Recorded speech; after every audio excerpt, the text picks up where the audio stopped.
The thoughts, opinions, and general overall shade thrown on High at 9 News are those of the individual speakers and not those of High at 9 News, its audience, or its advertisers. The statements made do not constitute medical, legal, or financial advice, and for advice tailored to your specific situation, please consult with a licensed professional.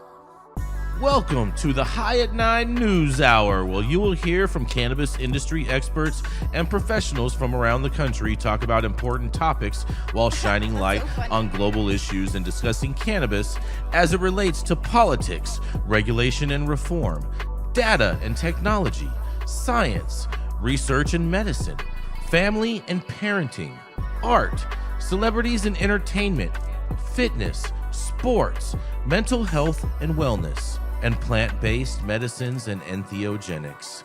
Together, we are building a stronger community, fighting the stigma and creating change. With your hosts, Jason Beck and Rico Lamitte, joined by special industry expert correspondents from around the country, and daily antics brought to you by Cannabis. Coming to you live every Monday through Friday at 9 a.m. Pacific Time and high noon on the East Coast. And thank you all for getting high at 9 with us.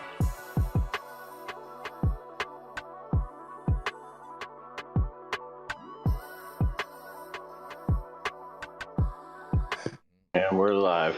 Oh, yeah. Good morning, everybody. That's right. It is Monday, February 10th. It's 2:10, you guys. And today is National Home Warranty Day, because I think a lot of people need to warranty on their home nowadays. What do you think about that?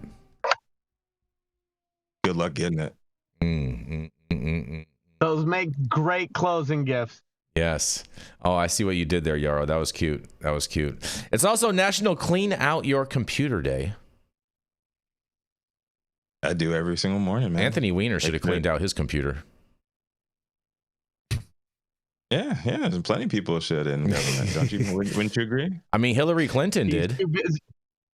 He's too busy giving his hard drive to Hunter Biden. Oh, man. Yeah. Man. I see what you did there, Yarrow. Yeah. Oh, okay. Yeah. All right. You'll love this one, Rico. It's National Cream Cheese Brownie Day. Well, why do I love that one? You know, I'm not a fan of cream cheese. For your gout. Yeah, right. What? For your gout. For your gout. What does that have to do with? What does that even have to do with gout? All that cheese, you really don't bro. understand how gout works. Does you know, do you? Whatever. Yeah, no, he doesn't. I don't need to. You know why? Because I don't have it. Yeah, so it's a very painful malady. Yeah, I suffer from it. It's very painful. I have pain every day, Yarrow. Yeah. Just the pain of coming to terms with the fact that you're not correct on a lot of facts. I'm correct on all facts. On all facts, I'm correct on. This morning, you must have won big on the Eagles last night. I tell you what. Well, speaking of all this rain, it's also Umbrella Day, you guys. Yeah, shout out to Rihanna. Mm-hmm. It's the rainy part of the season. And it's also National Football Hangover Day, you guys. It's the saddest day in the nation right now because we have to wait a whole year for football season to start back again. Just don't listen to Donald Trump when you're looking for to place your wagers on a football game. That's fair. I have a question, though. Heavy on the Chiefs, man. He was heavy on the Chiefs. I have a question. A whole year. It's barely 6 months until football starts. You know, it's a long time, bro. It feels like a year. Football's the greatest sport in America. Yeah. I think presidential politics is actually more fun to watch. That is America's telenovela, Yarrow. That's the difference. It depends on what you consider sport these days, you know? Oh, well, you know, politics is definitely a sport for me. Lots of good stuff. I'm still waiting for my eggs to get cheaper. Pete, you have anything you want to say about any of this stuff going on today?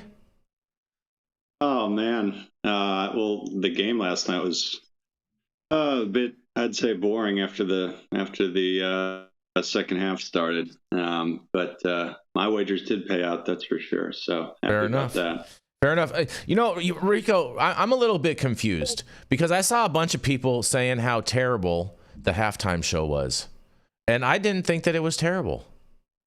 It was amazing. That's because you marinate in just conservative bullshit. Like you're gonna start believing everything you see, right? What was so terrible about it? Conservatives. I saw a bunch of liberals say that it was shitty. Yeah, it was all the liberals that said it, and they're supposed to love Kendrick Lamar. It was an amazing halftime show. It is, That's what I thought too. It's either way, it's gonna be subjective. You know what I'm saying? Like what else you want me to say about that, Jason? Like, I'm just wondering if you could, shed some light. I'm just wondering if you saw something that I didn't see. That's all. I thought it was fantastic. That's my opinion. There's America. You were entitled to your own. Especially the fact that he's saying, you're not like us. I thought that was fantastic. The whole Drake, reference, especially when you don't read between the lines and see all of the imagery and the messages that were Even Nick agrees. Nick agrees, and Nick doesn't agree with anything. And Nick says the Drake diss was amazing. He's right. Yeah, I'm just saying, like a lot of the imagery and the political messaging flew right over your head. There were layers to that thing. It was very, very nuanced. It was worth watching a second time. Yeah. Well, shout out to that. Well, anyways, thank you all for joining us and getting high at 9 with us. It's also high noon on the East Coast. And please remember to like, share, and subscribe to us on all social media platforms. You can look up above and down below to see exactly where we live on the internet. And we are live every Monday through Friday on YouTube. I'm not sure if our Rumble is working today, but we're going to get that fixed for you for tomorrow. Twitch, X, Instagram, Facebook. And now we are on Kick, and I think that our LinkedIn is messing up this morning too, but we're going to try to figure that out for you too, as well as on our very own website at www.highat9news.com. So welcome to everyone joining us from any one of those platforms. And we already got a big old super chat in from Joe Mackey. Shout out to Joe Mackey. Thank you so much. Who says the NFL is a joke. You are right. You are right about that. NFL is a joke, but I still enjoy the sport. It's a great, great sport. It's great. It's something to watch. But nonetheless, we are going to kick it off with the dope dad himself, who also used to play football as well. Used to throw his helmet on and his shoulder pads and be a dope dad all at the same time. It is the dope dad himself, Mr. Rico Lamitte. Oh yeah, Jason. Yeah. I'm not taking any of your Monday morning bait. Jason, I see what you're doing over there. Yeah. Just to let you know, I'm setting the tone. Unless you tell Tone Loco over here. Speaking of setting the tone, the U.S. Senate last Thursday confirmed Project 2025 architect Russell Vought as the Director of Office of Management and Budget, or OMB, under the newly elected Trump administration. The OMB director role has significant influence over federal cannabis policy, including that of budget requests tied to marijuana issues, and of course, the biggest one currently being rescheduling. Vaught's appointment raises major concerns about potential challenges to the marijuana rescheduling process and federal budget provisions that protect state legal cannabis programming. Against widely accepted evidence supporting the opposite, Vaught has recently called cannabis a gateway drug and pushed for the rollback of state-level reform. During Trump's first term, his administration sought to remove protections for state medical marijuana programs and prevent Washington, D.C. from regulating regulating cannabis sales, all policies likely to continue under Vaught. So far, in regards to cannabis legislation, all of the key confirmed Trump administration officials have been prohibitionists. Besides Vaught, the most notable shortlist includes Attorney General Pam Bondi and DEA Chief Derek Maltz, with the Senate still mulling over historically pro-cannabis RFK Jr. and Tulsi Gabbard's nominations. The former's already folded under oath, saying that he would cede all authority on recommendations for marijuana reform to the DEA and would abide by the current laws already in place. And although it's looking more likely today than it did last week that Gabbard will indeed be getting confirmed as the next CIA director, it's unclear how much sway a lone industry advocate within Trump's orbit would have in moving the needle forward in a room full of haters. Even our new shadow president, Elon Musk, last week proposed drug testing federal employees, despite his own history of drug use, which is, in my opinion, nasty work. At this point, we all know that Trump loves the drama and would much prefer the government be run like a high-stakes reality TV show. Anything can happen at any time, and it's all about the ratings. So I do think that it would be naive at this point to make any broad predictions or assumptions on what the Trump administration's official approach to marijuana policy will be. I still don't think it's looking too good. And if anything else, to me, Russ Vought's appointment as a key player in Donald Trump's starting lineup of conservatives, swamp creatures, and yes men signals a much stricter return to federal oversight. Something that we all have been working against for years. But let's hope I get it wrong on this one. I'm Rico Lamitte, the dopest dad on the street for High at 9 News. Back to you, Jason. I mean, you're notoriously wrong, and especially on this shit. This is just such gaslighting. I'm gonna let you guys all go for a minute because there's just so much to unpack with this, bro. You're just so gaslighting everybody and creating a whole bunch of propaganda for no reason. How so? What do you mean, how so? Because he's you made first of all, supporting facts. First of all, what was it that you called Elon Musk? Let's start with that. Shadow president. Yeah, the shadow president. Yeah, that's total bullshit. That's total bullshit. Yeah, right that's there. totally bullshit. Yeah. You know why that's bullshit? Because he's not in the shadow. Exactly. So he's right up front and center. He's getting his money's worth. Oh God. He's getting his ROI right away. All right. Okay, Also, too, how is Vaught going to be good? Also, the budget director. No one's worried about what the budget director thinks about this position. Okay. In all reality, because it's ultimately going to come down to Trump's decision and RFK's decision, and all this gaslighting about what RFK said during his confirmation hearing is just a womp womp womp womp womp. Okay. I feel like I need to be in a Peanuts commercial listening to the teacher. So you're saying he perjured himself? No. Oh. No, he said he was leaving all of the marijuana talk and all of those decisions. He said he was leaving the decision of Schedule 3 up to the DEA. Up to the head, and I think that's the perfect answer. I think that's the perfect answer. Are you gonna let me talk, man? Shit. Sorry. He would refer to the existing laws that are currently in place. His exact words. That's fine. He can do that. I have no problem with that because I believe that unless it's descheduled, it should remain as a Schedule 1. That's my position. I've stayed firm on that throughout this whole process. I have no problem with that.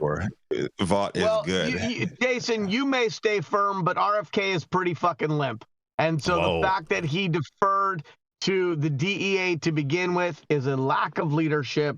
I disagree. And it was a pretty yawning answer for a guy who doesn't seem afraid of expressing his opinions even when they're contrarian views. That was kind of a salute party line response. I disagree, but everyone's entitled to that. And OMB, you guys are entitled to be wrong. It's okay.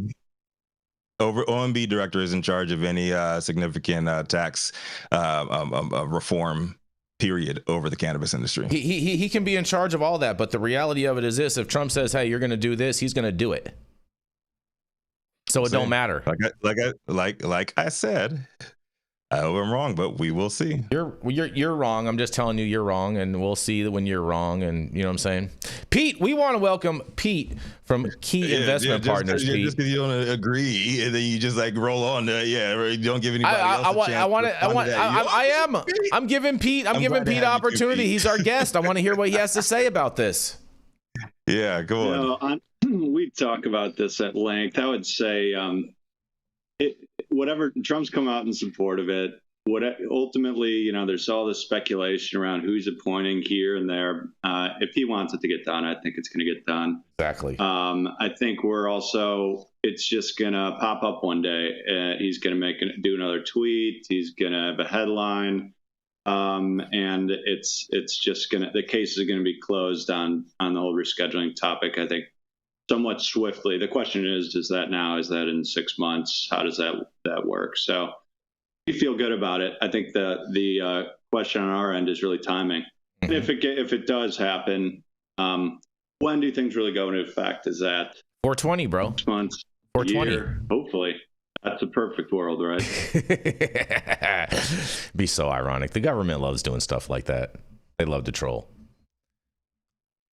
I bet they do. Mm-hmm. What? Go ahead, Jesse. We've covered this.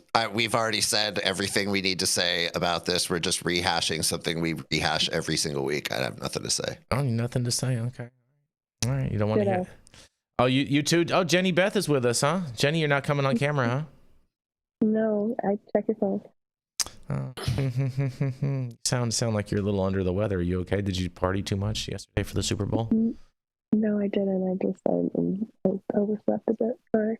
Check your phone. Overslept. Good morning, everyone. Yarrow, she overslept, Yarrow. It happens. Busy parents have a lot to do, Jason. Busy parents have a lot to do. All right, well, fair enough. All right, well, we're going to keep this train rolling. We're going to roll right into our first commercial. We are going to be right back. I'm going to try playing this. Let's see if this works, Anthony.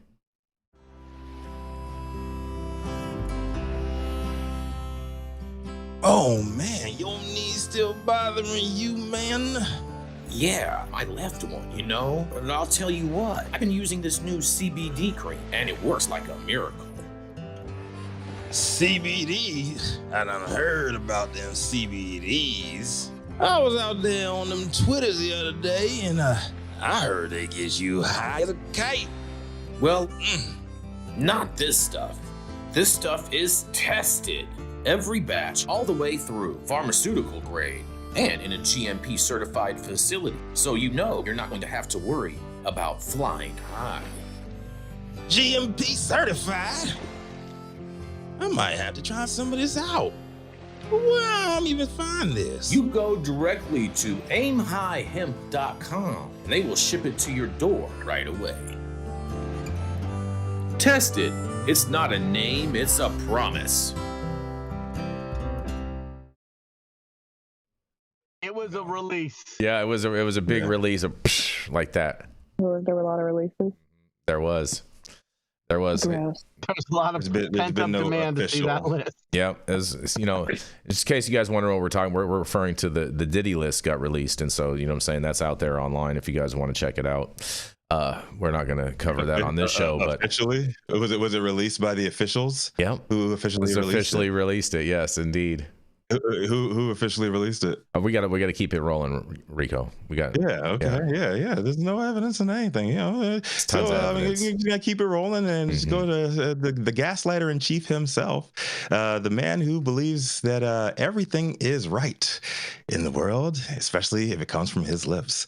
Right. He is known for the smoking the best weed in the world at all times and being the highest Republican in every room that he walks into, even if he hasn't even smoked yet. Jason Beck. Yes. Good morning, you guys. Happy Kansas City Chiefs aficionado. Monday. Yeah, happy Monday, you guys. It's the most important day of the week. You know what I'm saying? And you know, Rico, New York is the gift that keeps on giving, because it sounds like Yarrow. It sounds like they're going to be in need of some Cat 4. Mr. Weed for the People might need to head to New York, you guys, because claims of marijuana testing lab fraud hit New York's $1 billion adult use market. I'm not sure if it's $1 billion, but they definitely want to claim that. Familiar allegations of marijuana testing lab fraud, including vape oil cartridges with certified total cannabinoids of more than 100%, are now rolling the adult use market in New York, you guys. Accusations that labs are inflating THC potency to satisfy clients and potentially manipulating data in tests meant to ensure consumer safety echo similar complaints made across the country, you guys. But they hit New York at a sensitive time because critics say the lab fraud problem threatens to undermine consumer confidence, just as adult use cannabis sales in New York eclipsed $1 billion for the first time after a rocky start. Making the problem worse, according to two lab operators in New York who spoke with MJ Biz Daily, is the regulators aren't taking the problem seriously. Sounds like every other state in the country. The last thing New York cannabis needs right now, they say, you guys, because in a December letter to the State Office of Cannabis Management, better known as the OCM, representatives from 2 of the state's 16 testing labs outlined what they said are, in quotes, serious problems. The problems included cannabis products with inflated THC potency, as well as vape oil cartridges with impossible cannabinoid profiles. In a quote, they say, "If these issues remain unaddressed, we fear that unethical and unsafe lab results will become the norm." Mirroring situations seen in other states, Aaron Riley, the CEO of Orlando, Florida-based Certified Testing and Data, and I think it's fair to note that if they're quoting Aaron Riley, that is also who had CannaSafe here in California, you guys. And Edward Luksizik, the CEO of BioTrack's testing laboratory in Buffalo, told the OCM in a December 17th letter obtained by MJ Biz Daily. They added that no enforcement on this matter will only hamper the program for years to come, and we respectfully request that the OCM enact immediate recalls to begin dealing with these issues, the letter continued. In an additional quote, they say, "There is no place for such behavior in New York's cannabis industry. It is leading to an erosion of trust. The last thing New York cannabis needs right now." I never even knew they had the trust in the first place, but whatever. But as Riley and Williams Nichols, lead technical director at BioTrack, told MJ Biz Daily in a subsequent interviews, regulators are brushing off their concerns. Lab officials are also months overdue in releasing data sets that could paint a fuller picture of the situation, and they claimed in other states, anonymized testing data has revealed patterns that suggest data manipulation. That would track with some of the industry players believe is a deliberate effort to massage results to please clients. Meanwhile, Nick Farah, a part owner of Amsterdam, New York cultivator Goldfish Flora, and board member of the Cannabis Farmers Alliance, claimed to have been approached by a salesperson from a licensed lab who offered a guarantee of high-potency test results for a price. It's a crisis for sure, Farah told MJ Biz Daily. Marijuana regulators' actions are still unclear, however, because in response to an MJ Biz Daily request for comment, the OCM spokesperson said the agency, in quotes, does not comment on open investigations, nor does it disclose actions taken against a licensee or permittee to a third party. In a December 20th response to Luzik's and Riley's, state cannabis officials insisted they are taking, in quotes, these concerns seriously and are committed to protecting public health and safety. I can assure you that OCM is investigating the concerns you provided, and we will act in accordance with its regulatory protocols. Should any allegations of potency inflation be substantiated, wrote Nicole Rosa, the executive deputy director of the agency's Office of Health and Science Affairs. Rosa also wrote that whatever action OCM might be taking is confidential. And in a quote, they say, OCM does not comment on open investigations, nor does it disclose actions taken against, Yeah, we already covered that part. In an additional quote, they also say, while the information you shared is much appreciated, as we work to investigate concerns regarding potency and inflation, OCM cannot recall products or impose disciplinary action upon license based solely upon information you presented. And that's right, there, guys, because they are blowing the whistle out there in New York, and it sounds like a dog whistle to me. But in their letter, BioTrack, Luzix, and Certified Testing Riley's claim to, in quotes, have received customer complaints regarding pesticide contamination, excessive micro reruns, and false COAs. That's our certificates of analysis produced by 3 competing labs, they claim. Those labs are also consistently reporting products with tested values beyond what other labs have found, the letter claimed. And the lab officials also claimed in their letter to have performed off-shelf testing on various products, proving that these results are dangerously inflated and misleading consumers. Based on our findings, there is a pattern in the data which illustrates that these labs are likely inflating every test they complete, they say. According to the letter, Certified Testing and BioTrack's tested flower that a competitor certified at more than 30%. Their tests found THC content to be in the teens, they say. The letter also identifies what it claims are several dozen examples of vaporizer oil cartridges with certified cannabinoid profiles of at or near 100%. A 5th grader can tell you that's not right, Riley told MJ Biz Daily. How high is too high? Well, such lab results are not meant to be exact, and state law allows a potency variance of 85 to 115% in adult use products, according to guidelines updated last summer. That's a huge variance, Jenny Beth. I can't wait to hear what you have to say about that. However, even total cannabinoid percentages in excess of 90% are questionable. And that's because vape oil generally contains terpenes for flavor and other compounds, such as thinning agents, that allow the product to be vaporized, according to published research. In a 2021 study of 12 vape oil cartridges obtained from legal stores conducted by the California Department of Public Health, average total THC content rarely exceeded 70%. And in an MJ Biz daily review of vaporizer products on New York cannabis store menus, advertised THC contents in excess of 90% was common. Both the wide potency variants and what they claimed is lax enforcement of mislabeled potency threatened to render lab results meaningless, Riley said. And a familiar lab testing problem with state solutions, according to some critics, and similar dynamics are unfolding in other states, because in Massachusetts, one lab also active in New York, MCR Labs, sued some of its competitors in state court after it uncovered what it claimed to be a widespread pattern of potency inflation and data manipulation that allowed product tainted by mold or pesticides to be cleared for sale.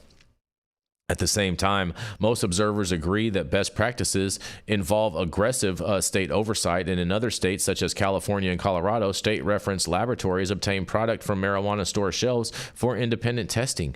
And when products are found to have inflated potency or to be contaminated with pesticides or mold, the state regulators then issue a recall. Recalls in California increased significantly, and some labs went out of business after stricter regulations were imposed, including a more rigorous formula for determining total THC. But New York has yet to publicize any recalls or reference testing at all. And an OCM spokesperson told MJ Biz Daily in September that as of then, reference testing has not been targeted at validating the reliability of permitted laboratory results, you guys. Oh man, oh man, oh man, they got a whole big old problem going on in New York, and I can't wait to hear what you guys have to say. And man, I think they really do need some Cat 4 out there, guidelines and whatnot, and Mr. Weed for the People should probably bring it to them. I can't wait to hear what you guys have to say about this. Same story, different state. Yeah, you know, New York just continues to copy everything we do. What the fuck, man? I mean, Jenny Beth, what do you think about this variance? Because this 85 to 115% variance, that seems like a very high number to me. Yeah, it's absolutely asinine. Like, I mean, come on. And no offense to Cannabis, because they were really solid and sponsoring a lot of events, but there's a reason they're not in business anymore. Any thoughts on this, Rico? Yeah, they just keep on copying everything that we do. Yarrow, I see you talking, but you're on mute, buddy. Unless you're. You see me talking, but I'm making no sense. I mean, I feel like what Jesse said earlier about this is a common thing that we've talked about before. So, asked and answered in terms of my opinion. I've always said that I think that the lab testing and the consumer safety that it theoretically is supposed to provide is one of the biggest benefits of a regulated supply chain. We can't get that right. It's a big problem. And so nothing further from me on this. I mean, you are a hardware judge. I figured you'd want to talk about those vape carts and these thinning agents. You know what I'm saying? So actually, I judge the oils, and it's just because you judge flower that it's hard for you to wrap your mind around the fact that when you judge hardware, there's more variables to take into account. And so with that, it's a little bit more of a complicated assignment that theoretically, or at least to date, is sort of above your pay grade. And I totally get it. Some guys just need to be able to open a mason jar, roll something up, and puff on it. And that's kind of the extent of their ability to evaluate. And with hardware, it does impact the organoleptic experience people have. You're going to need to Google that, Jason. I know people have with the cannabis oils. And then within the oils, there's at least 4 different subcategories based on extraction methodology. So, I understand you kind of think that you're punching down at me for being a hardware judge. And the other thing also is I've judged You're actually up above me. I think to date you've judged the Emerald Cup. I mean, I've judged the Emerald Cup. I've written reviews for apps. I've judged the State Fair. So I think I'm spreading my wings pretty good. That said, when that article came out in the LA, whatever it was, last summer, it really took a little bit of the wind out of my sails, maybe not out of my lungs, because I only want to be judging things where I feel like I'm not putting myself in harm's way. And so who knows, maybe I'll have to migrate over to the mason jars with you and better come on over and just judge flower, because if I can't get a safe product, I'm not that in love with my own opinion that I would put myself.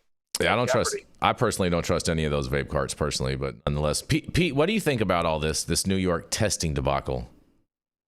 Yeah, it's the same thing we've seen in many states. It's always been going on. It's going on in other states, even if they're not, writing articles about it and stuff's coming out. So I agree with Yarrow in a big way. I mean, one of the best cases for legalization, full descheduling, whatever, is of course having safe products, being able to test those products, having consumer confidence.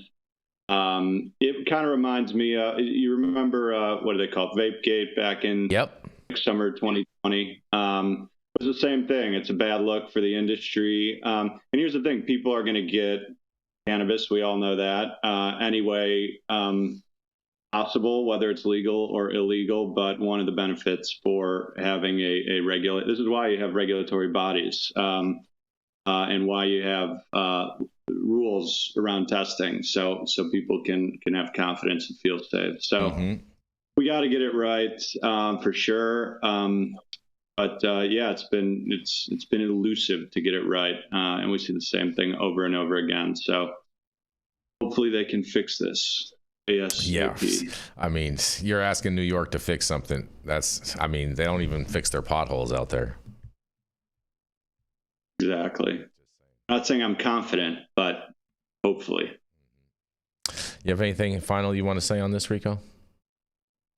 Rico just dropped. Oh yeah, it's 9:30. Rico just dropped. This comes from the consumer, and unfortunately, when the brands are fighting for 10% more sales because the margins are so thin, and the consumer demands high THC products, these tests are just going to be forged over and over again to try to get that sale. And that's never going to stop until the consumer changes their mind on what quality is. And so far, I've never seen anybody come up with a really great answer to that, because I've never seen a section of the buyers actually switch to quality that aren't already connoisseurs.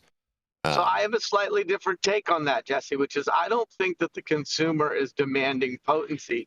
I think the consumer is demanding value, and that as long as we have the tax structure in place that we do, the consumer is trying to get a bang for their buck. And so we've been talking about educating the consumer for years, and the migration from percentages to terpenes, and hoping that the consumer would understand cannabinoids and the entourage effect, and sort of have a more full spectrum approach to how they look at their interactions with the plant. None of the tax revenue from cannabis that I'm aware of has actually been reinvested into educating the consumer. So I think there's that. But the second thing is, I don't know that the consumer doesn't want to understand that so much as they just want value. And as long as there's a burdensome tax structure over the top of this thing, they are really just trying to stretch their dollar, in my opinion. Right, and they equate that value with THC percentage. Yeah, so every dispensary owner that I've ever talked to says that the first question that any customer asks is, what's the highest percentage you have? Yeah. And because that's what they know to equate with quality and bang for your buck. And like I said, so far I've not seen anyone successfully figure out how to convince the average consumer that is not bang for your buck. The answer is the highest percentage they have is the tax structure these retailers are burdened with. And if we could get rid of that percentage, I think the consumer would be a lot more explorative and exploring and excited about trying different things. Until those taxes are substantially revisited, these people are paying a real premium to get regulated weed. Fair enough, you guys. We're going to keep this train rolling, just like Yarrow. We're going to roll right into Yarrow since he's on the road, living that high life. It's the man from the Shire that lives in a little stump on a log and has little wooden shoes as if he was a little Dutch kid. That's right, it is none the man from the Shire who does cannabis, real estate, and when there's money in cannabis and real estate, he will bring the two together. It is Mr. Yarrow Kubrin.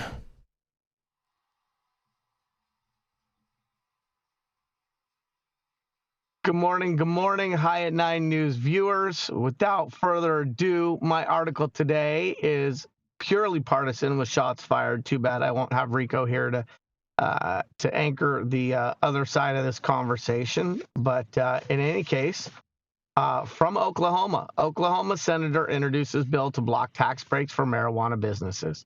Oklahoma Senator James Lankford, Republican, introduces a bill to prevent marijuana businesses from deducting business expenses from their taxes. So, Oklahoma Senator James Lankford introduced a bill to block tax deductions for marijuana businesses, drawing questions from some industry advocates. He's announcing filing a bill to do something that's basically already in place, said Jed Green of Oklahomans for Responsible Cannabis Action. Lankford's bill, named No Deductions for Marijuana Business Act, aims to prevent marijuana businesses from deducting business expenses from their taxes, ensuring that the sale of marijuana won't be eligible for tax deductions. Marijuana doesn't make our family stronger, our streets safer, or our workplaces more productive. Businesses who sell federally illegal drugs, including marijuana businesses, shouldn't get tax breaks, Lankford said. Green argued that marijuana businesses already comply with existing tax laws. When marijuana businesses file taxes, they file under something called 280E, and under that, you're not permitted to deduct any typical expenditures except for the cost of goods sold, Green said. Green said he believes the legislation will not significantly impact the industry. What that means is that some grower can deduct taxes, however, your dispensaries, any advertising, bud tenders, none of that can be deducted. So he's kind of beating a dead horse and is against the tide here, which there are 22 other states that have allowed this. The bill now heads to committee for further study. So, quick article, shots fired. I don't understand. I thought the Republicans positioned themselves as the party of less taxes, less burdensome regulation. To me, this looks like optics and pandering to his base. It is worth noting that this gentleman comes from a religious training sort of background, but he's been a Republican senator since 2015. And so curious whether he did this on his own or he got the blessing from the leadership above.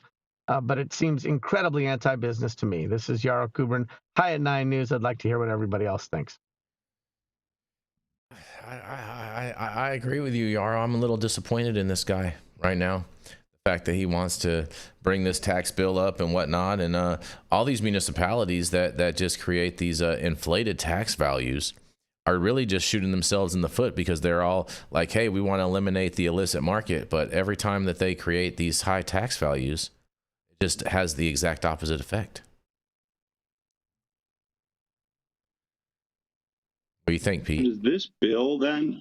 This bill is, I don't quite get what it's doing. I mean, the cannabis businesses already are all filing under 280E. Isn't that the purpose of this? Is it just political pandering? Well, no, this would be a state tax. This would be a state tax. This is state tax. Yeah. I mean, that's just a death blow to the industry. It's just a death blow. More and more taxes. I mean, at one point you can't. Even today, how many businesses struggle to earn a profit? Cannabis businesses of any types, even the ones that don't touch the plant, because all their clients are plant-touching businesses. So just a chain reaction, impediment for growth. It'll all hopefully just be. We'll look back on it, and it'll all be gone at one point. I'm confident in that. It's just the timing. Fair enough. Jesse, what do you say? I think we have to remember the context here. That Oklahoma was a state that blew up and gave way too many licenses and was way too liberal. And I don't mean that in the sense of two-party politics. I mean that in the sense of generous with their licenses. And they're trying to find ways to put clamps down and minimize how many people have entered the industry in Oklahoma. It's a total shit show there. So I don't agree with what this guy's doing, and I don't agree with what he is talking about, and this is the wrong way to play it, but I can understand that there are a lot of people in Oklahoma who are coming from this point of view of, we need to shut this down a little bit. It's too wide open. It's too Wild West. And how can we do that? And this would be a reasonable solution that somebody would come up with, although I think a stupid one. I think you might be right about that. They may be using this to be able to have another mechanism to close down some more licenses, to be like, hey, you haven't paid your taxes, so we're gonna remove your license, and that's so good way to clear some of the weeds out. What do you say? You have any thoughts on this, Jenny Beth? I'll just one last note, and that is, let's just all remember, regulation is not the same as legalization. They are not equal. Okay. That's true. And this is regulation without legalization. And that's why these kinds of things happen and why politicians like this can do this. Mm-hmm. You have any thoughts on this, Jenny Beth? I mean, I agree with Jesse in general. I think that Oklahoma did a horrible job of their initial legalization policy, regulation policy, right? Not legalization. And I think that this is probably the worst way I could think of to try and correct that problem. But here's the issue. When you do something so egregiously wrong in the first place, the solution often seems just as egregious. I don't think that excessive taxation, though, is gonna do it. I think the goal there is, hey, if we can't shut them down, at least we can get more money out of it, which is frustrating, especially coming from the Republican side of the fence.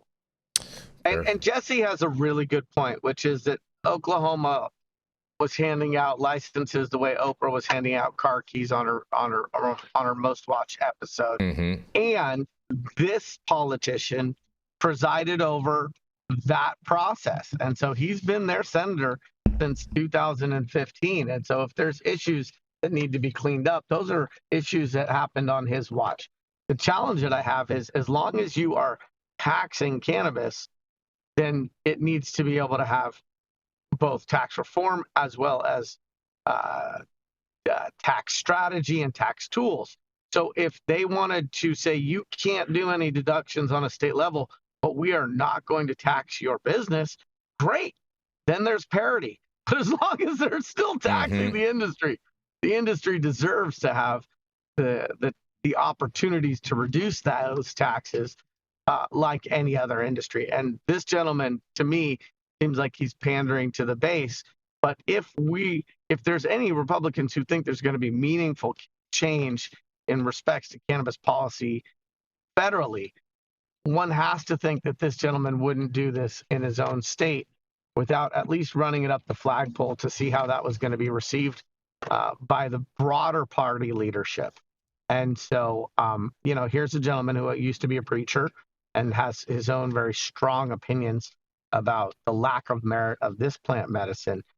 The problem with people like that is when they infuse their own worldview into their policy decisions. Fair It's enough. very mob-esque, isn't it, Yarrow? It's almost like, if you want to sell on my block, I need 10%. Terrible. Well, on that, we are going to roll into our next commercial. We are going to be right back. I just ordered the summertime strawberry salad when added steak on top here at Anna's. Make sure you do the same thing too next time you're in downtown Long Beach. Come on down and check out Anna's joint on the 400 block of Pine Street. They have amazing selection of beers, foods, and when you come down here to Anna's, you can even challenge me to a game of shuffleboard if you want to lose.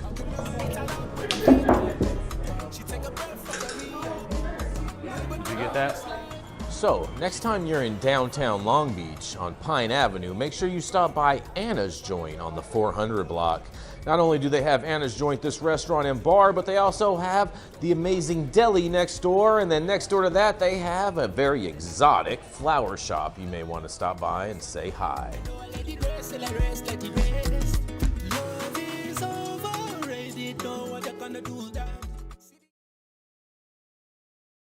All right, stop whatever you're doing. Make sure that you smash that like button. I know we'll appreciate it, you'll appreciate it, and YouTube will appreciate it. Also, make sure you subscribe to the channel if you're not subscribed already. And all of the articles that we cover on today's show, you can read directly on our website at www.highat9news.com.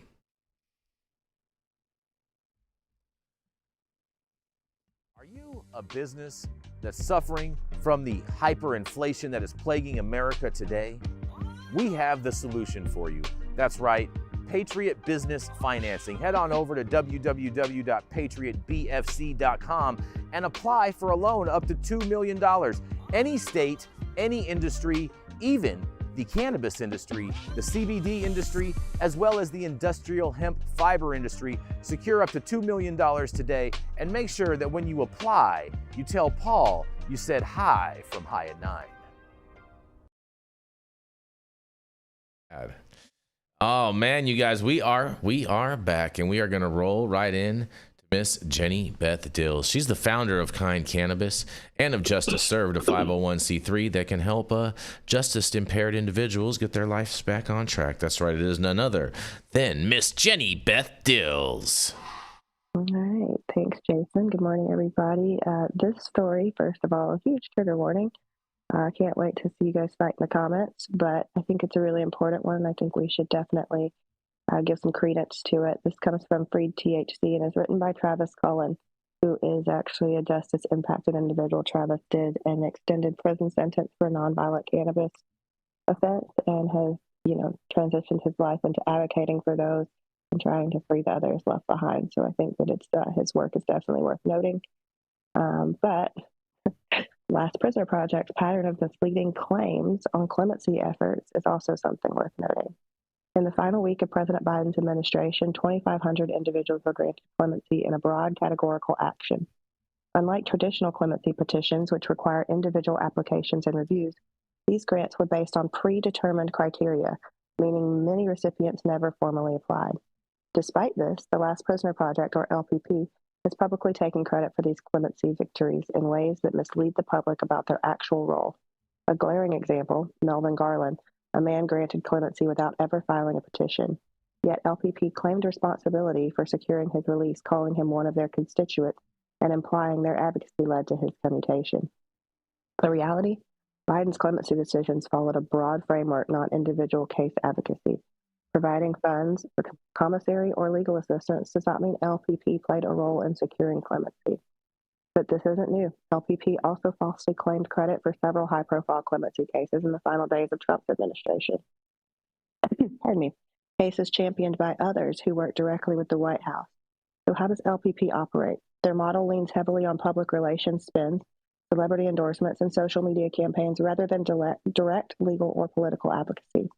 They amplify their influence, but distort reality in the process. By inflating their role, LPP does a disservice to true clemency advocates, the legal teams and activists who work tirelessly behind the scenes to navigate the complex legal and political systems required for the real justice reform. The bottom line, clemency work is about substance, not self-promotion.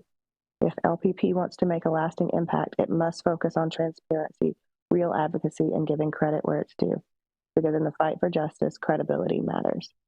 So obviously, Jason, I'm happy to bring this story to everybody. I think that it's important. And there's a fine line between fundraising and actually doing the work. And it seems like LPP is doing one and not the other. It's very frustrating. And there actually was a comment that was directly from the gentleman who received clemency. I'm going to go pull that up and read it to you as well, because this is pretty bad. And this is some people are going to be upset about this. And I don't actually care. I think that it's really important. We need to stop gatekeeping the stories of the people who are behind bars right now. We need to stop lying and taking false credit. So this is what was said by Melvin Garland. The executive clemency was on the basis of sentence disparity and nothing else. Last Prisoner Project assigned me a lawyer in June of 2024. Up until the clemency, nothing was filed on my behalf. My reason for freedom has nothing to do with cannabis, but has everything to do with me doing less time today if I were sentenced for the same charge under the new laws. The lawyer that was retained for me out of a law firm called Morgan Lewis, and her name Ziba Katani, since retaining her in June 2024, I've never had an attorney-client phone call, and she would never answer my emails, in which a few of those emails were referenced to filing clemency on my behalf. Melvin.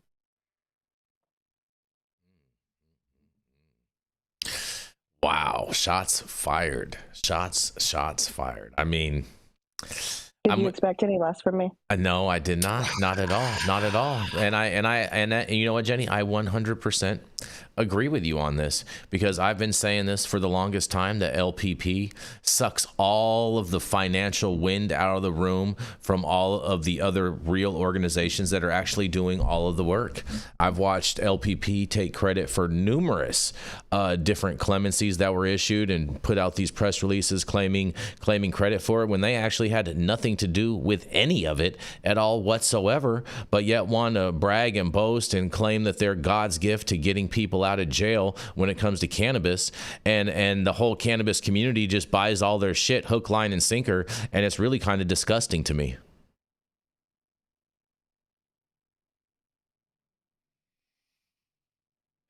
It's not a new claim or criticism of that organization. This is not shots fired. This is shots bullseye. When you have somebody who's talking about never having received any level of service from a lawyer that was quote unquote retained on his behalf by them, I don't know that there's room to thread the needle to debate that there's merit there if there's no there.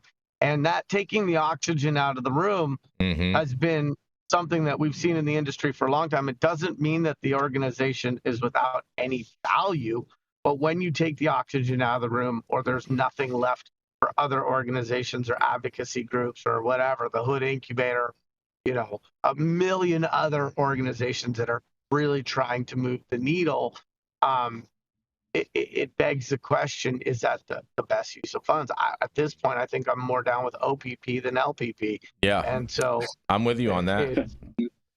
I'm always more down with OPP than LPP. I mean, I think this organization has egregiously taken advantage of and snowed people in the name of you doing something good for cannabis prisoners. In fact, they didn't widely broadcast that they're reducing the small check that they're already giving the prisoners when they're released. They're doing things like, finding stories like Corvain Cooper and paying him to gatekeep his story so that he could be a figurehead for them while giving him next to no support.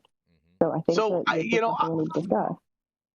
I look at this, Jenny, the way I look at charities, right? When you look at a charity, you look at how much does the CEO make? Oh, is the March of Dime CEO making $2.3 million? And then you also look at what percentage of the dollars received get spent on the recipients of that charity. Those are like the two metrics for thinking about like who is the best recipient for charitable giving. And so I think that those are the questions that come up for me, is like, what percentage of money that's given in gets directly allocated towards recipients / beneficiaries, albeit if you're paying for their legal and the lawyer never calls and never returns emails, that's a whole nother can of worms. And then, how much are people earning to be a part of what is arguably a helpful instrument for cannabis prisoners, and people deserve to be paid. Like, money is not a dirty word, and people who are attorneys deserve to be able to recapture the cost of going to law school and however many times it took for them to pass the bar. So being decently compensated is not evidence of malfeasance, but knowing those percentages would be helpful. And I'm not sure. I'd like to think they have that measure of transparency. I don't know, because I didn't research them ahead of time. They all seem to be very nice and pleasant people, but at the end of the day, we're not judged on our intentions. We're judged on our actions and the effects of our actions. Yeah, and I remember fundraisers, right? And they have to be very nice and pleasant people, and nobody's going to give them any money. Yep. And I can tell you that in 2021, the payroll for LPP was $271,975. In 2023, it was $1,345,995. So you're seeing, and they're talking about reducing benefits to the actual benefactors. Yep, so and that to me is a glaring red flag. And not to mention, I know there was a story that came out a couple years ago about this.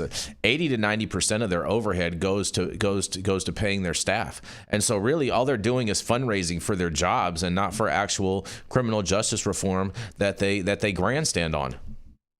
I don't understand why anyone gives LPP any money.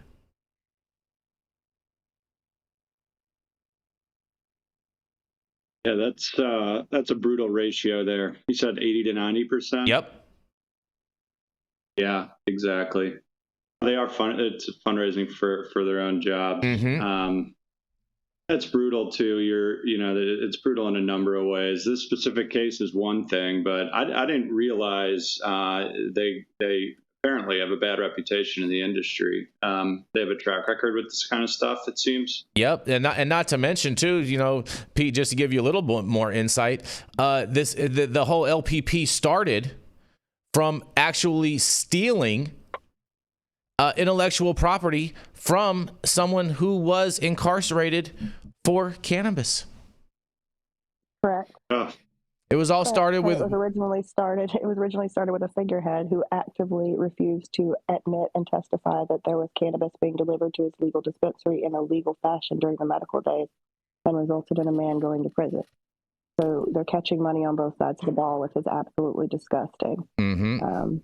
And you know, when they put good old Steve D'Angelo aside, they also didn't put a press release out for that either. Well, I wasn't even talking about Steve D'Angelo. I was speaking to the fact that Steve D'Angelo stole intellectual property from Weldon and the ability of how he was able to create LPP in the first place. Oh no, 100%. But I think that it's also, you know, he's done quite a few other egregious things, and yes, good thing they got him out of the organization, but they sure didn't do it with any kind of balls, because they definitely weren't willing to say, "Hey, this is why." They should have called Elon. We're trying to correct our organization. They should have called Elon. They could have got big balls involved. They could have called me, I guess. The one thing I would push back on is like, okay, if 90% of the money they take in is paying for staff, it doesn't mean that that statistic automatically makes the organization bad or malevolent. It does, Yarrow. Is that let me finish. Okay. Let me finish. Okay. What it means then is that you are tasked with showing your efficacy and what you were able to do with that staff, those staff hours, and be able to say, okay, with this amount of money, we were able to do X, Y, and Z. We weren't able to do P, Q, and S, but here's what we intend to do, and here's how those staff hours were allocated. And so that would be a reasonable way of approaching bang for buck, or outcome for donation dollars. The challenge that I have is that you've got a prisoner who's saying he was assigned an attorney, and that attorney never made a phone call and never returned an email. And making a phone call and returning an email is not the measurement of a lawyer's efficacy. That is merely the measurement of whether they are even paying attention to the file or not. Like, you can't even have a paralegal and a secretary in your office that is doing their job if nobody ever replies back to an email. And so I think that really is the stake that strikes the heart, because it speaks to optics over efficacy, grandstanding over advocating, and it's an insult to the prisoner for anybody who's spent even so much as a day in jail. It is the loneliest experience, and the only lifeline you have to the outside is the phone. And to not ever have a call from your attorney, it's really damaging. It's damaging. It's not that it's not doing good. It's that it's actually doing harm. Don't tell me you got me a lawyer if I can't talk to the lawyer, because it is not easy for people to do time. And the last thing they need is a false sense of hope, or additionally dashed hopes, or a mismanaged sense of expectation around what that support is supposed to actually provide them. 100%. Even the public defender will get on the phone with you. Like, this is egregious, and to claim, I think when we're talking about, yes, people should be paid for the jobs that they do. Absolutely, I agree with you, Yarrow. Nobody gets up in the morning and goes to work for free. Sure. Totally fair. However, I think that's the point in them claiming, credit for all of these things that they had absolutely nothing to do with, right? Is to make it seem like there's some kind of efficacy to justify those inflated salaries. There's not, because otherwise they would have a track record of being able to say that they actually did X, Y, and Z, instead of just saying that they did X, Y, and Z and having some other organization do it, and then taking the credit for it. Yeah, and the fact that it's just so disrespectful to these people who have spent their lives in jail for a plant to come out finally be home and get slapped on, you finally find Instagram for the first time, right? Because maybe it wasn't there when you went in 20 years ago. Mm-hmm. And you see your face on there, and somebody who you never got a phone call back from is like, we got him out. No, you didn't. How disrespectful. I do want to hear Jesse's opinion, though, because his face while I was reading the article was priceless.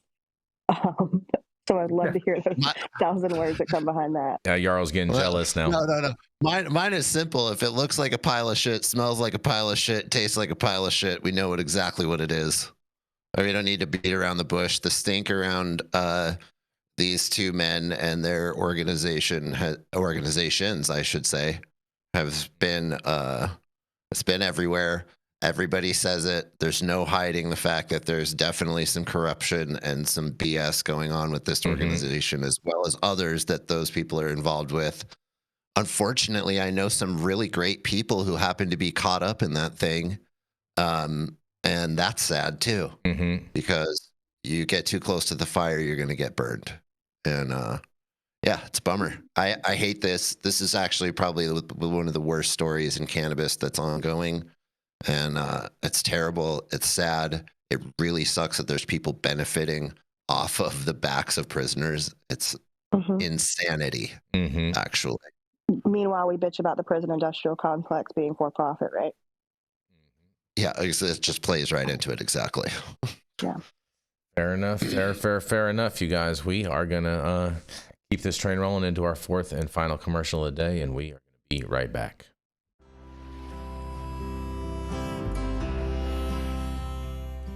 Oh man, your knees still bothering you, man? Yeah, my left one, And I'll tell you what, I've been using this new CBD cream, and it works like a miracle.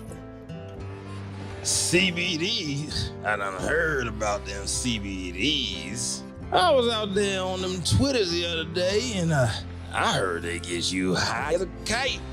Well, not this stuff. This stuff is tested. Every batch, all the way through, pharmaceutical grade, and in a GMP certified facility. So you're not going to have to worry about flying high. GMP certified? I might have to try some of this out. Where am I even find this? You go directly to aimhighhemp.com and they will ship it to your door right away. Tested. It's not a name, it's a promise. And we are back, and we are going to roll right into Mr. Jesse Barney, who has a story about rolling things, and I can't wait to hear all about this. He's the founder of JB Design & Co. and can help you with all of your branding needs. That's right, it's none other than Mr. Jesse Barney. Yes, what's up? I have no idea when the clap ends. Oh, man, the clap is over now. It ends. That could go so many ways. Yeah. Penicillin. Yeah. When you take enough penicillin, then it ends. Yarrow speaks from experience. I love it. Wow. All right, my story comes out of MJ Biz Daily today.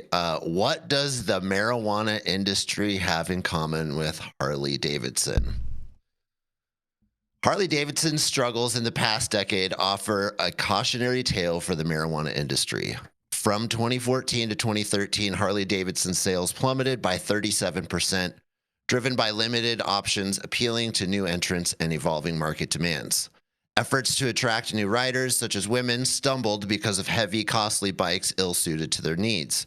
Similarly, the state-regulated marijuana market is contending with slowing sales growth, intense competition, and shrinking margins. A key challenge is the lack of new consumer entrants, even as cultivation efficiencies have ramped up. This mismatch has resulted in a surplus of inventory, driving down prices and intensifying market pressures. Since the legalization of the first adult use marijuana markets in Colorado and Washington state in 2012, the industry has experienced remarkable growth in public acceptance and number of consumers. However, the initial rapid expansion is now decelerating in many markets, and new recreational and medical users are trickling in at a slower pace.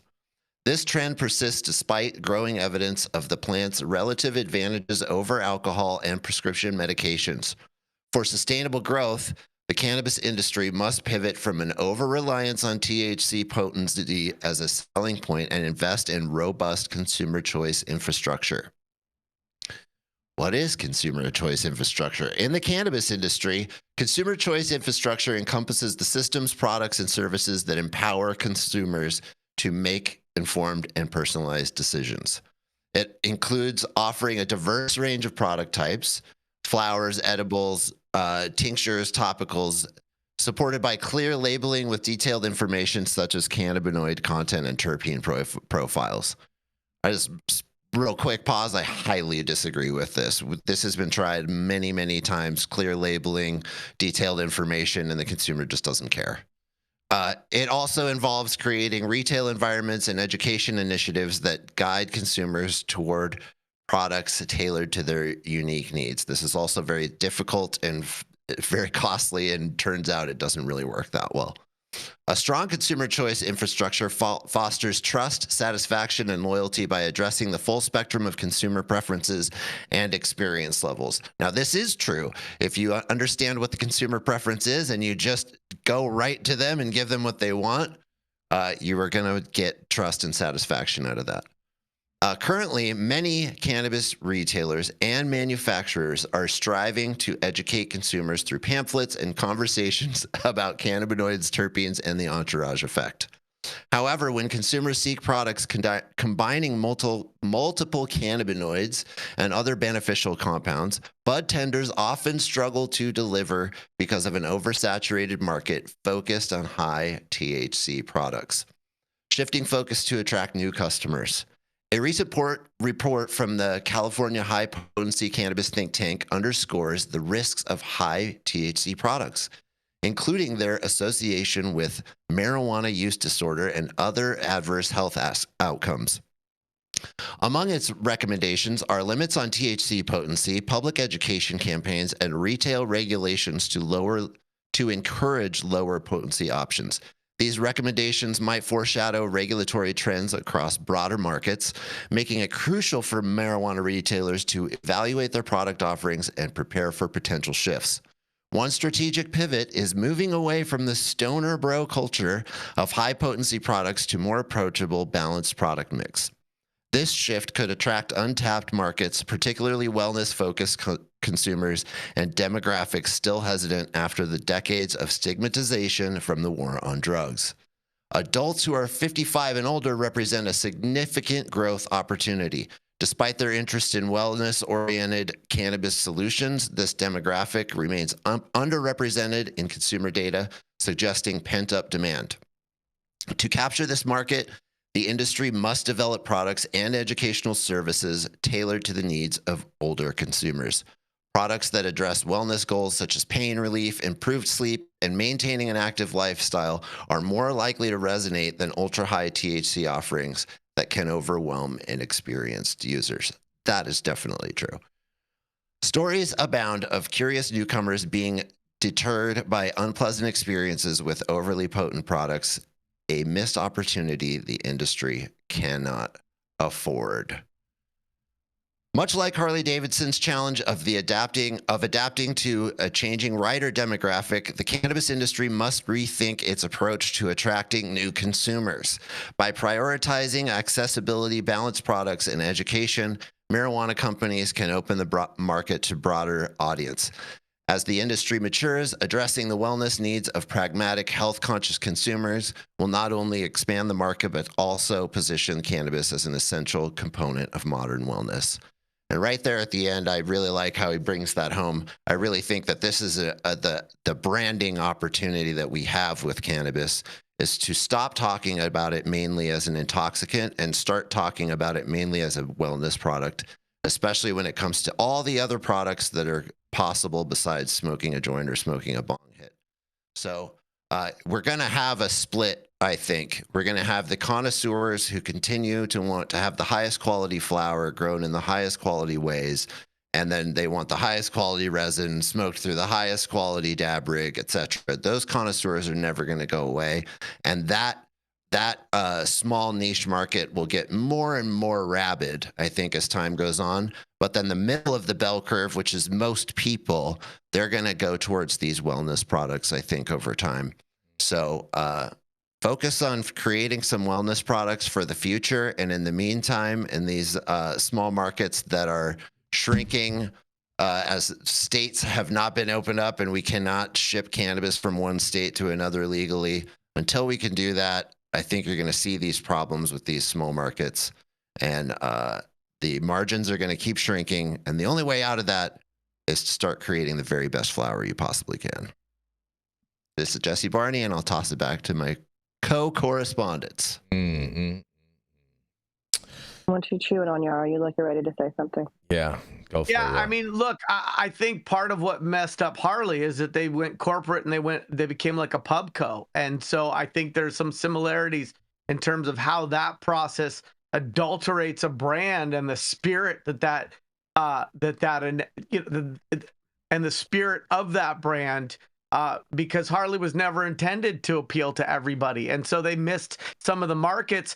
But they've always been true to what often were true to what Harley originally was. And they did veer off into like moto bikes and some off-road bikes and stuff like that. But what makes Harley so amazing is that Harley is something that no other motorcycle company has ever been. And then they went public, and then they have to think about shareholder value. And that I see the analogies between that and corporate cannabis and the need to grow the market and to appeal to every demographic. And I wish Harley didn't go public, and I wish cannabis didn't go corporate, because I think sometimes appealing to everybody in growing markets isn't the most regal exercise and noble pursuit to begin with. And so, you know, I like cannabis, I like Harleys, and and I don't like the corporatization of either. And what Harley makes, nobody else, no other company can hold a candle to. And sure, you can get an Indian, or you can get a Triumph, or you can get another motorcycle. But when someone sees a hog rolling down the street, they're like, that's a Harley. Like, Harley has become synonymous with a certain style of motorcycle. And somewhere along the lines, somewhere along the way, I think that brand, that company maybe lost its footing, lost its essence. And hopefully cannabis doesn't continue to make the same missteps. Yeah, well, I think that's the problem with pubcos in general, right? Is now you're not beholden to your consumer, you're beholden to your shareholders. And I think that, you know, I don't even like motorcycles. They scare the shit out of me. But even I know that a Harley is supposed to be a big, heavy, manly fucking bike that might tip Yarrow over on a bad day, you know? Like, so, and I understand that Indian is supposed to be something that's reminiscent of, you know, past motorcycle days. So I think that there's something to be said when you're looking at any brand, that you have to kind of find your niche. There's like a saying in sales that there's an ass for every seat. There's also, you know, not every ass goes in every seat. And so I think that a lot of these companies are really failing and losing their own identities and trying to maintain and survive. Well, I think Harley-Davidson lost its own identity when they stopped being American-made. America. I actually don't disagree with that at all. You know, just saying. I think that was a big fall off for their whole brand overall, and lost a lot of the real love. You know what I'm saying? That a lot of motorcycles and aficionados had for the brand of Harley-Davidson overall. I also think there's one of the things that isn't really talked about is this constant need to grow your company and get a larger and larger and larger and larger market. That what happens when you do that is you inevitably create something that is for everyone. And when you do that, it's a race to the bottom, because the only thing that's palatable for everyone is something that has no extremes to it. There's nothing fancy. There's nothing that pushes the envelope, nothing that offends, everything has to be vanilla, right? And so when you create things that are vanilla to be accepted by mass audiences, you're just engaging in that race to the bottom. And that's the exact opposite of what we want to do with cannabis. We want the highest quality products with the best terpenes and the best cannabinoid profiles, and at the highest peak ripeness of the resin when it's harvested, perfectly cured. Like all I see these what you things did there. really matter. I see what you did there. To quality. You did the whole Frenchy cannoli bit right there. I saw how you integrated that. Well, that's because I'm his student, but so we have to chase those things, and it's very difficult when your consumer is demanding vanilla. So you're fighting against, you want to grow, so you want to sell vanilla, but really, if you want to do something that's worthwhile, there's a very different thing here of doing something worthwhile versus just making a buck off people who want vanilla. And I think that cannabis industry is caught up in this. And the smartest people are going the other direction and are just focused on the highest quality possible. You have any thoughts on this, Pete? Yeah, I think what Jesse was saying too about you have like a whole there's such an education problem in cannabis. And I think when you try to create a product that appeals to everyone, it's really priced per THC. That's what people look at. They don't understand what's out there. They don't understand terpenes. Even if they go into any given dispensary, they talk to a bud tender. The bud tender more often than not doesn't know how to point them in the right direction. So I think there's just a big gap from an educational standpoint. I think part of this will just be fixed with time. For the longest time, what are there 120 something different cannabinoids in the plant, and we talk about 1 or 2 if you include CBD. It's just what people know, and so they look at a brand and they look at how much THC is in any given product, and they ask a couple questions perhaps, and then they make a decision. I also think it makes it hard for a lot of brands to stand out, but people who are educated consumers tend to be very educated. They know exactly what they want. They know what's quality versus what is not. So I think there's just a wide gap there. The vast majority of the cannabis consumer, I don't think, even really has a great idea of what they want. And there's not education out there, at least that's effective, that helps solve that problem. It's true. People don't know what they want until you tell them that they want it. Right. Well, I think if we can reduce the taxes, we can incentivize consumers, custies to have a vibe of exploration, of trying something different, trying something new. If I look at the alcohol model, which I think is an equivalency that continues to provide us great analogies, if a bottle of wine is not prohibitively expensive and it's not my favorite grape and I've never heard of it, I'll try it, because if I don't like it, I'm not out a lot of money. And so $2 Chuck syndrome. No, we don't drink that around here. That's not even mids. But I wouldn't even wash my wine glasses with that. But until we get rid of this burdensome tax structure, people aren't going to be incentivized to try new things, because if they don't like it, if it doesn't resonate, they're out way more money than they should have been to be exploring. And we also, in a lot of states, we also don't have the deli shop model, right? So people don't get to put their nose and their face in things. They don't get to experience the flower. I mean, some innovative person needs to come up with a scratch and sniff that can be the exact terpene profile for what's the flower that's in that jar, because people want to experience things. You go into an ice cream shop and there's 31 flavors. You can try something without having to commit to it. There's some impediments to the consumer being able to interact with the product and try things and maybe have a no thank you bite. That's another problem with the regulation, with not true legalization. And Nick Bradley brought up a good point that I wanted to talk about too, which is, and it was in the article, I don't know why we haven't talked about it. There's a choke point here too, which is the bud tenders. The bud tenders are primarily the ones who are the gatekeepers. And they're responsible. They're the gatekeepers, and they tend to be some of the least educated people out there. So there's a problem that we have in the entire cannabis industry, where the main person interfacing with the customer on a day-to-day basis is also one of the least educated people in the industry.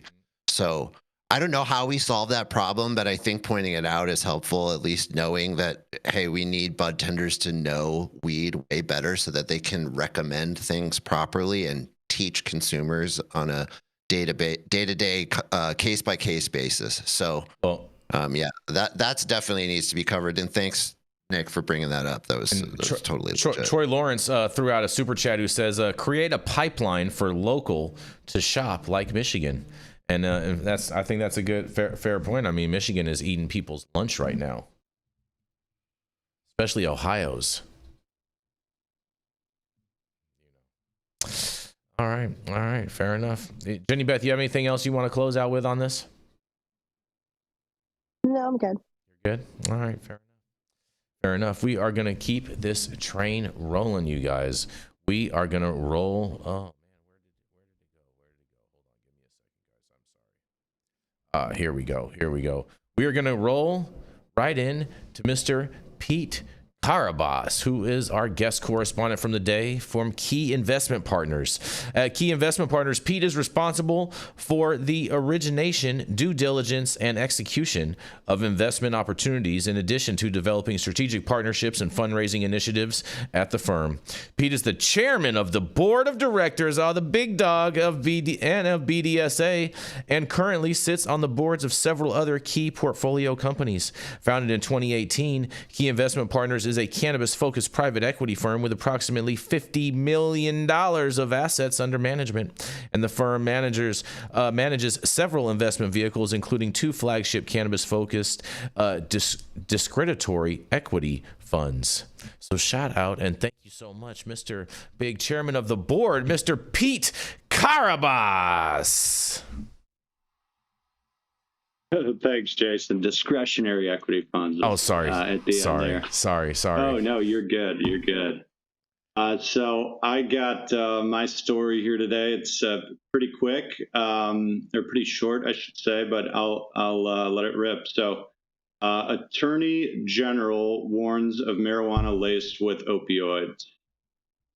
This is coming out of Pierre, South Dakota. So the South Dakota Division of Criminal Investigation is warning the public about marijuana that was potentially laced with opioids, which was discovered in the eastern part of the state. According to the Attorney General's office, a discovery was made this week that marijuana was laced with opioids and possibly fentanyl.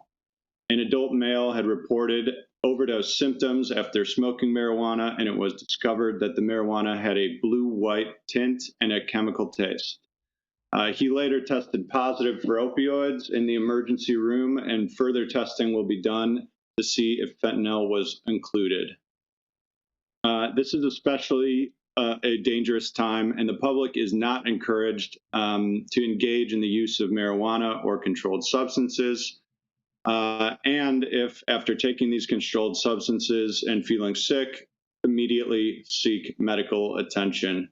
Attorney General Marty Jackley is advising the public to avoid marijuana and seek immediate medical attention if feeling ill. Since this is an ongoing investigation, the name of the community has not yet been released. So I will turn it back to the group. But one thing I would say on this one is it kind of also going back to the testing labs and even VapeGate.